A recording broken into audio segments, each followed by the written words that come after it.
Library Krishna, the Supreme Personality of Godhead Chapter 84 Sacrificial ceremonies performed by Vasudeva among the women present at Kṛṣṇa during the solar eclipse were Kunti, Gandhari, Draupadi, Subhadra and the queens of many other kings, as well as the Gopas from Vrindavana.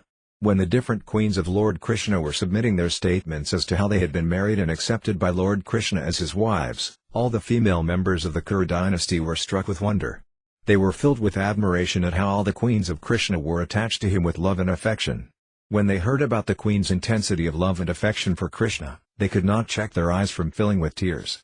While the women were engaged in conversations among themselves and the men were similarly engaged in conversation, there arrived from all directions almost all the important sages and ascetics, who had come for the purpose of seeing Lord Krishna and Balarama. Chief among the sages were Krishna Devipayana Vyasa, the great sage Narada, Sayavana, Devala, Asita, Vaisvamitra, Sadananda, Bharadvaja, Gautama, Lord Parasurama, along with his disciples, Vashishta, Galava, Bhrigu, Pulascha, Kasyapa, Atri, Markandeya, Brihaspati, Devata, Trita, Akada, the four Kumara sons of Brahma, Sanaka, Sanandana, Sanatana and Sanatkumara, Angira, Agastya, Yajnavalkya, and Vamadeva. As soon as the sages and ascetics arrived, all the kings, including Maharaja Yudhishthira and the other Pandavas and Lord Krishna and Balarama, immediately got up from their seats and offered respects by bowing down to the universally respected sages. After this, the sages were properly welcomed by being offered seats and water for washing their feet. Palatable fruits, garlands of flowers, incense and sandalwood pulp were presented, and all the kings, led by Krishna and Balarama, worshipped the sages according to the Vedic rules and regulations. When all the sages were comfortably seated, Lord Krishna, who descended for the protection of religion, began to address them on behalf of all the kings. When Krishna began to speak, all became silent, being eager to hear and understand his welcoming words to the sages. Lord Krishna spoke thus: "All glories to the assembled sages and ascetics. Today we all feel that our lives have become successful. Today we have achieved the desired goal of life because we now see face to face all the exalted, liberated sages and ascetics, whom even the great demigods in the heavens desire to see. Persons who are neophytes in devotional service and who simply offer their respectful obeisances to the deity in the temple but cannot realize that the Lord is situated in everyone's heart, and those who simply worship different demigods for fulfillment of their own lusty desires, are unable to understand the importance of these sages. They cannot take advantage of receiving these sages by seeing them with their eyes, by touching their lotus feet, by inquiring about their welfare or by diligently worshipping them. Neophyte devotees or religionists cannot understand the importance of great Mahatmas. They go to the temple as a matter of formality and pay their respectful obeisances unto the deity. But when one is promoted to the next platform of transcendental consciousness, one can understand the importance of Mahatmas and devotees, and in that stage one tries to please them. Therefore, Lord Krishna said that the neophyte cannot understand the importance of great sages, devotees or ascetics. Lord Krishna continued, "One cannot purify himself merely by traveling to holy places of pilgrimage and taking a bath there or by seeing the demigods' forms in the temples. But if one happens to meet a great devotee, a Mahatma who is a representative of the personality of Godhead, one is immediately purified. To become purified, one is enjoined to worship the fire, the sun, the moon, the earth, the water, the air, the sky and the mind.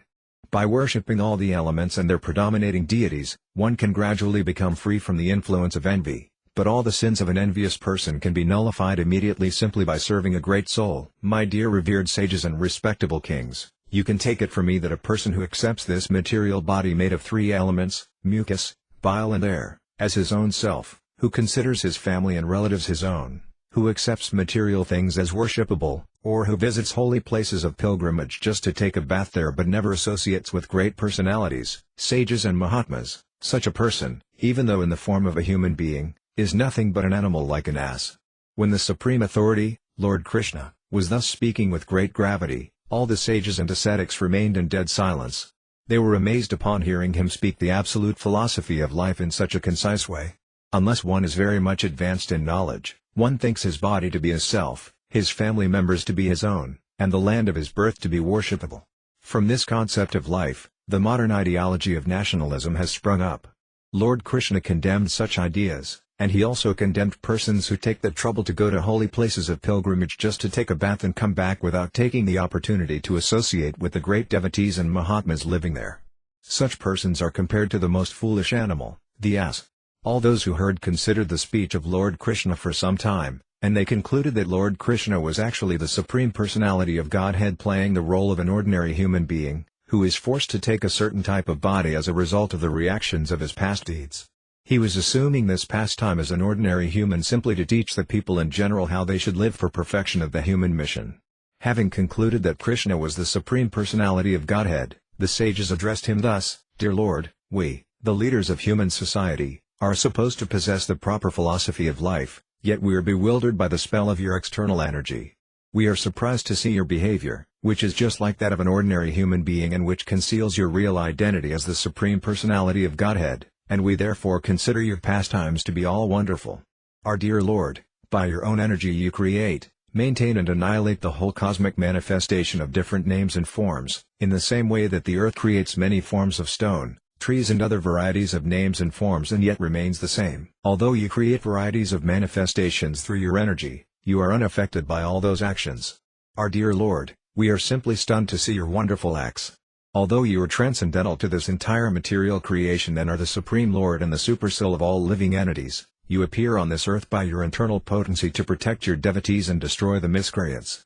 By such an appearance you re-establish the principles of eternal religion, which human society forgets by long association with the material energy.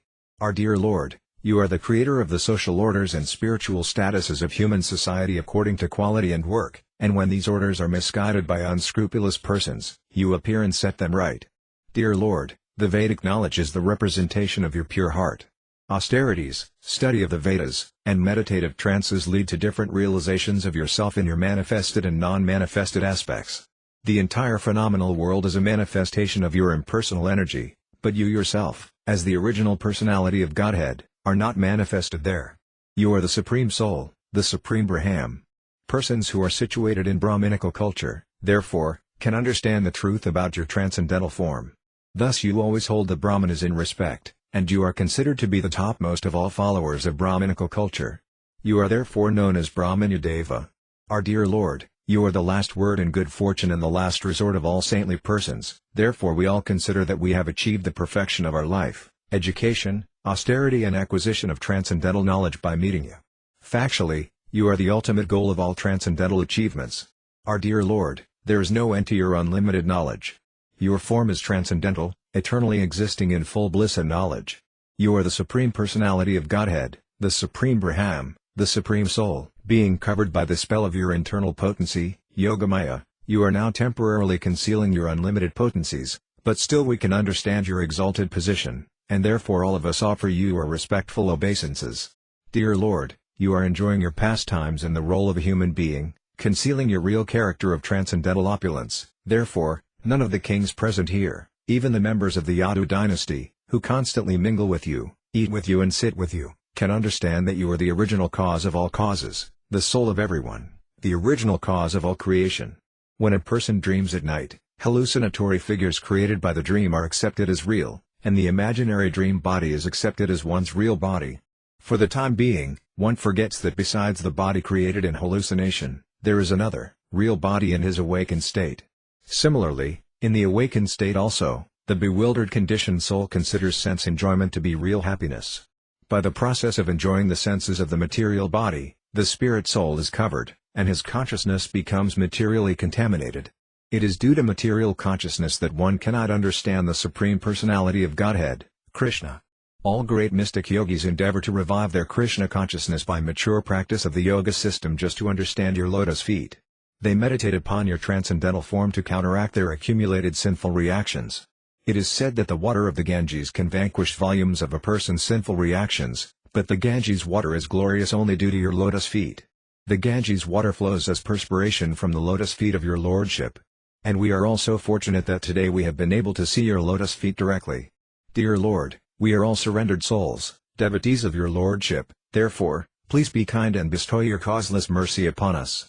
We know well that persons who have become liberated by constant engagement in your devotional service are no longer contaminated by the material modes of nature, thus they have become eligible to be promoted to the kingdom of God in the spiritual world. After first offering prayers to Lord Krishna, the assembled sages wanted to take permission from King Dhritarashtra and King Yudhishthira and then depart for their respective asramas.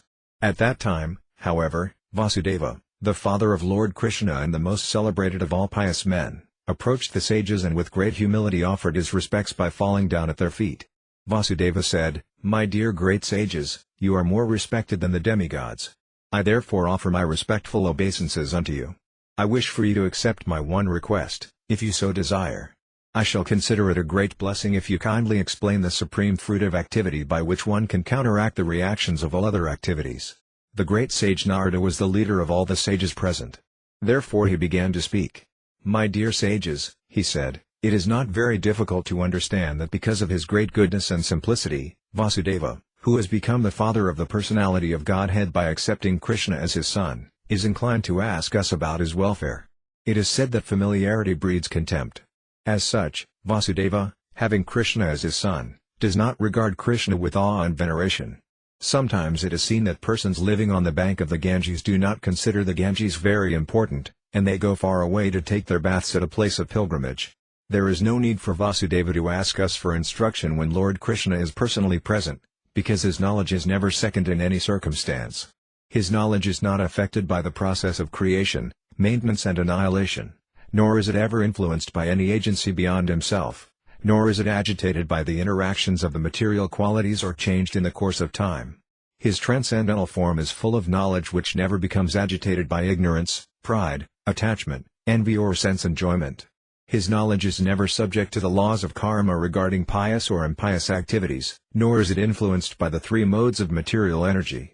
No one is greater than or equal to him, because he is the supreme authority, the personality of Godhead. The ordinary conditioned human being may think that the conditioned soul, who is covered by his materialistic senses, mind and intelligence, is equal to Krishna, but Lord Krishna is just like the sun, which, although it sometimes may appear to be so, is never covered by the cloud, snow or fog, or by other planets during an eclipse. When the eyes of less intelligent men are covered by such influences, they think the sun to be invisible. Similarly, persons who are influenced by senses addicted to material enjoyment cannot have a clear vision of the Supreme Personality of Godhead. The sages present then began to address Vasudeva in the presence of Lord Krishna, Balarama and many other kings, and, as requested by him, they gave their instructions, to counteract the reactions of fruitive activities and the desires impelling one to fruitive activities. One must with faith and devotion execute the prescribed sacrifices meant for worshipping Lord Vishnu. Lord Vishnu is the beneficiary of the results of all sacrificial performances.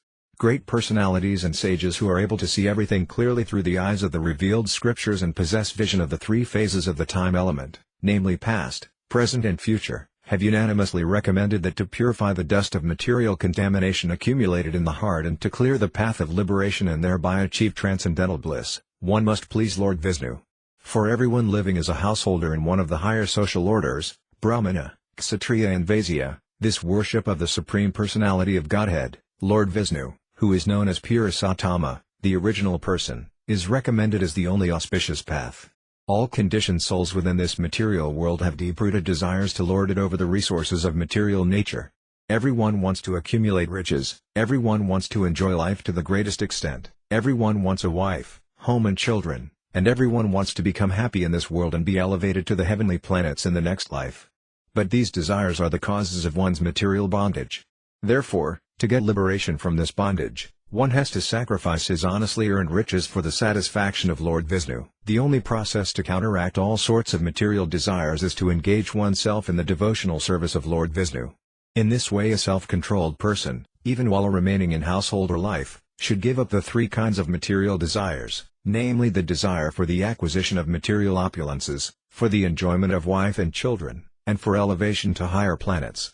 Eventually he should give up householder life and accept the renounced order, engaging himself completely in the devotional service of the Lord. Everyone, even if born in a higher status as a Brahmana, Kshatriya or Vaisya, is certainly indebted to the demigods, to the sages, to the forefathers and to other living entities, and in order to liquidate all these debts, one has to perform sacrifices, study the Vedic literature and generate children in religious householder life. If somehow one accepts the renounced order of life without liquidating these debts, he certainly falls down from his position. Today you have already liquidated your debts to your forefathers and the sages. Now, by performing sacrifices, you can free yourself from indebtedness to the demigods and thus take complete shelter of the Supreme Personality of Godhead. My dear Vasudeva, certainly you have already performed many pious activities in your previous lives. Otherwise, how could you be the father of Krishna and Balarama, the Supreme Personality of Godhead?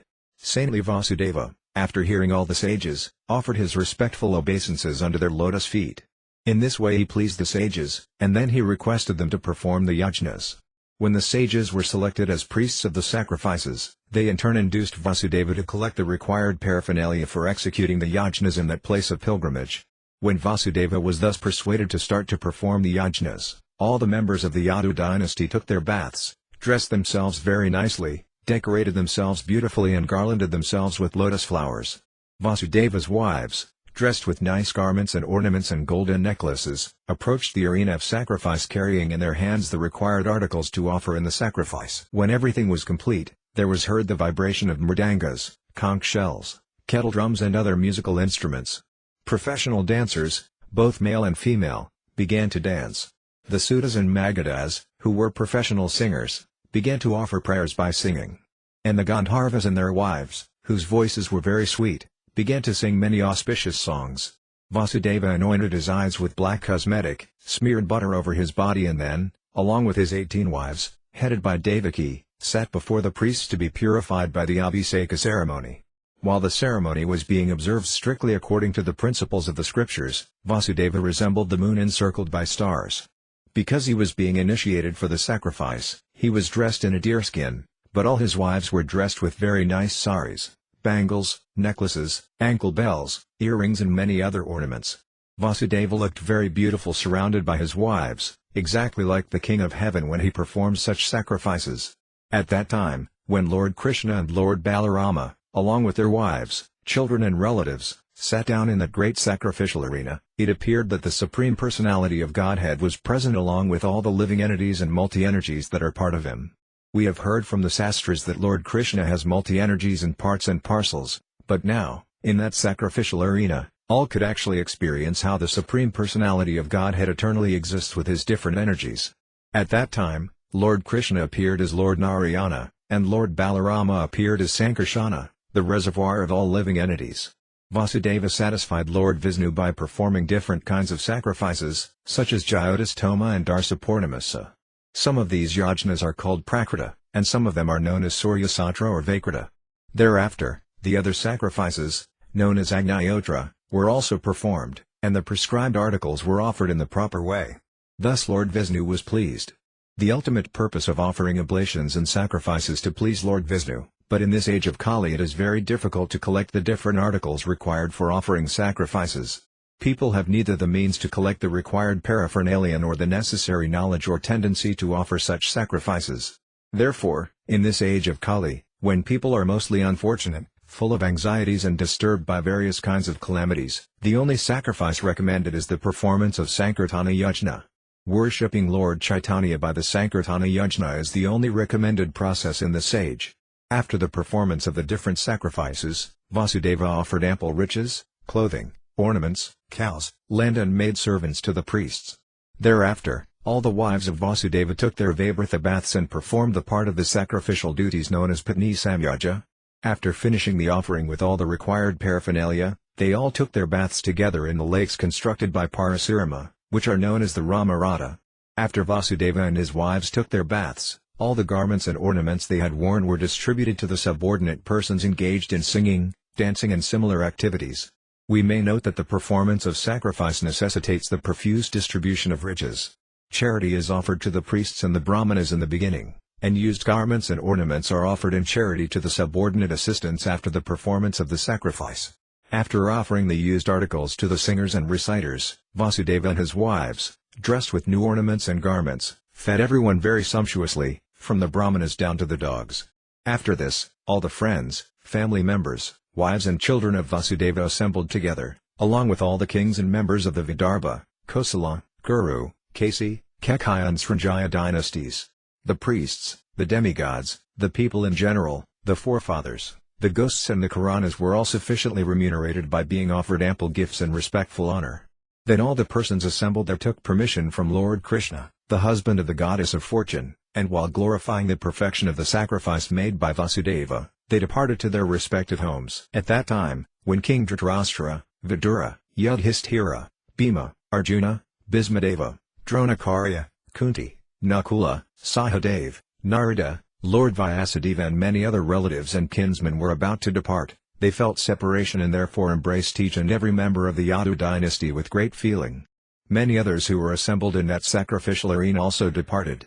After this, Lord Krishna and Lord Balarama, along with King Ugrasena, satisfied the inhabitants of Vrindavana, headed by Maharaja Nanda and the cowherd men, by profusely offering all kinds of gifts to worship them and please them. Out of their great feelings of friendship, the inhabitants of Vrindavana remained there for a considerable time with the members of the Yadu dynasty. After performing this sacrifice, Vasudeva felt so satisfied that there was no limit to his happiness. All the members of his family were with him, and in their presence he caught hold of the hands of Nanda Maharaja and addressed him thus, "My dear brother, the Supreme Personality of Godhead has created a great tie of bondage known as the bondage of love and affection. I think that it is a very difficult job for even the great sages and saintly persons to cut such a tie of love. My dear brother, you have exhibited feelings of love for me that I was not able to return. I think, therefore, that I am ungrateful. You have behaved exactly as is characteristic of saintly persons, but I shall never be able to repay you. I have no means to repay you for your friendly dealings. Nevertheless I am confident that our tie of love will never break. Our friendship must ever continue, in spite of my inability to repay you. I hope you will excuse me for this inability. My dear brother, in the beginning, due to my being imprisoned, I could never serve you as a friend, and although at the present moment I am very opulent, because of my material prosperity I have become blind. I therefore cannot satisfy you properly even at this time. My dear brother, you are so nice and gentle that you offer all respect to others but don't care for any respect for yourself. A person seeking auspicious progress in life must avoid possessing too much material opulence so that he will not become blind and puffed up, and he should take care of his friends and relatives." When Vasudeva was speaking to Nanda Maharaja in this way, he was influenced by a great feeling for the friendship of Nanda Maharaja and the beneficial activities executed by King Nanda on his behalf. As such, his eyes filled with tears, and he began to cry. Nanda Maharaja, desiring to please his friend Vasudeva and being affectionately bound with love for Lord Krishna and Balarama, passed 3 months in their association. At the end of this time, all the members of the Yadu dynasty tried to please the inhabitants of Vrindavana to their heart's content.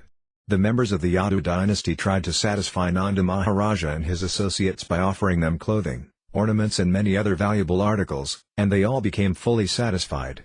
Vasudeva, Ugrasena, Lord Krishna, Lord Balarama, Uddhava and all other members of the Yadu dynasty presented their individual gifts to Nanda Maharaja and his associates. After Nanda Maharaja received these farewell presentations, he, along with his associates, started for Vrajabhumi, Vrindavana. The minds of the inhabitants of Vrindavana remained, however, with Krishna and Balarama, and therefore all of them started for Vrindavana without their minds. When the members of the Vrisni family saw all their friends and visitors departing, they observed that the rainy season was approaching, and thus they decided to return to Dvaraka. They were fully satisfied, for they regarded Krishna as everything. When they returned to Dvaraka, they described with great satisfaction the sacrifice performed by Vasudeva, their meeting with various friends and well-wishers, and various other incidents that had occurred during their travels in the places of pilgrimage. Thus ends the Bhaktivedanta purport of the 84th chapter of Krishna, Sacrificial Ceremonies performed by Vasudeva.